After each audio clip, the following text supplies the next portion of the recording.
Hey, peace. What's up, everyone? Enzo Reacts back here. We're back on the grind right here with the Toronto Pizza Review series. So last video we did Familia. It was pretty good for what it was. Got the highest score so far of any place, so check that out there. Now we're continuing in the Cabbagetown neighborhood of Toronto. This one's more of a GTA kind of centered, you know, Greater Toronto area centered chain. 241 Pizza. You know, they got some in Orangeville. You know, Ajax has one.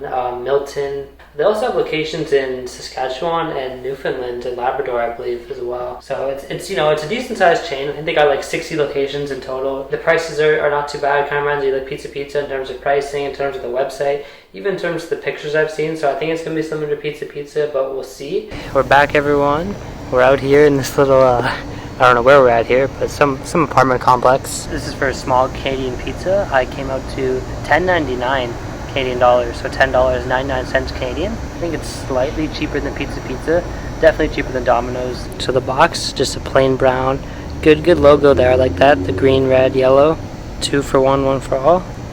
Canadian tomato sauce, fresh dough made daily. Back, not much there. Bottom. Let's try it out. Toronto, Cabbagetown. Ooh. Shit, that actually looks not too bad. That looks pretty solid, man. Not mad at those amount of toppings. Looks really greasy though. It looks good. I think it's gonna be very greasy. The size is not too bad as well. It's cut pretty well. Ooh, wow, look at that. Very good pull on that. Very nice pull. Not much structure to it. I mean, it's kind of falling down there. You can see that.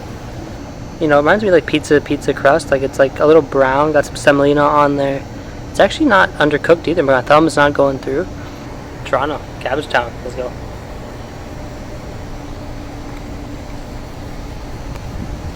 So the crust, you can definitely tell it's kind of irregularly formed. So it definitely looks like a hand-tossed crust. In terms of a North American crust, I mean, it looks like one of the better ones I've seen. So it's got kind of like a little crunch at the back. I don't know if you can hear it.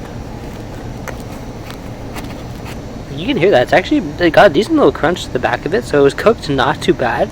The bottom's a little bit soggy. That's my kind of issue with the crust. You can see, look at that. That sog there, it's from all the grease, so that's a little unfortunate. And it did kind of, you know, it doesn't hold up too well, the crust. You know, it looks a little thick, but, you know, when you're eating through it, it's kind of at the little bit of the back. It's a little bit thick, but it's not that bad, honestly, for North American style. Not too chewy. Just a slight chew to it, but it's actually cooked pretty well overall, so it's not that chewy. But it kind of almost tastes like a ciabatta bread. Like it's got like a little bit of saltiness to it. And the cheese, you can see there's like a blend, I guess, a cheese blend. So you got some yellow cheddar in there and some mozzarella.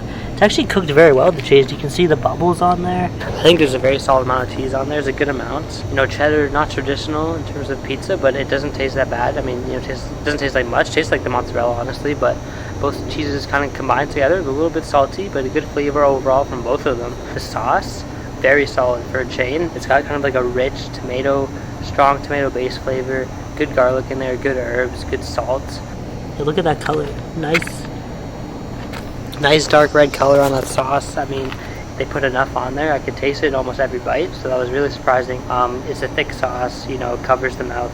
On the pepperoni, you can see these here. They're a bit greasy. Maybe not the highest quality, but they don't really feel crispy, but when you bite into them, they got like a little crisp to it, so it's actually kind of surprising. There's a good salty flavor, good herbs in that, and the pepperoni, tiny bit of spice, so that was really good. The bacon crumble, pretty good. I mean, you can't really see too much of it on there. There wasn't that much. They're greasy as well. They actually, there's kind of, it's like a little, it's small pieces, like kind of surprisingly how small some of the bacon pieces are. Kind of uneven in terms of like the size of the bacon, but it was good overall. They're a little bit greasy, a little bit soft. But the smaller ones are actually really crunchy. I think I could just take a little bit more bacon. The mushrooms, also very good. I would take a little bit more mushrooms as well. But there's a good cut on there. You can see them. They're not, you know, they're not really too squishy. They're actually a good bite to the mushrooms, which I like. And the flavor's okay. You know, there's not really like a strong seasoning on it, but it tastes like a fresh mushroom. Like it tastes like a meaty flavored mushroom, which I was surprised, honestly, for a chain that they had that quality mushroom on there.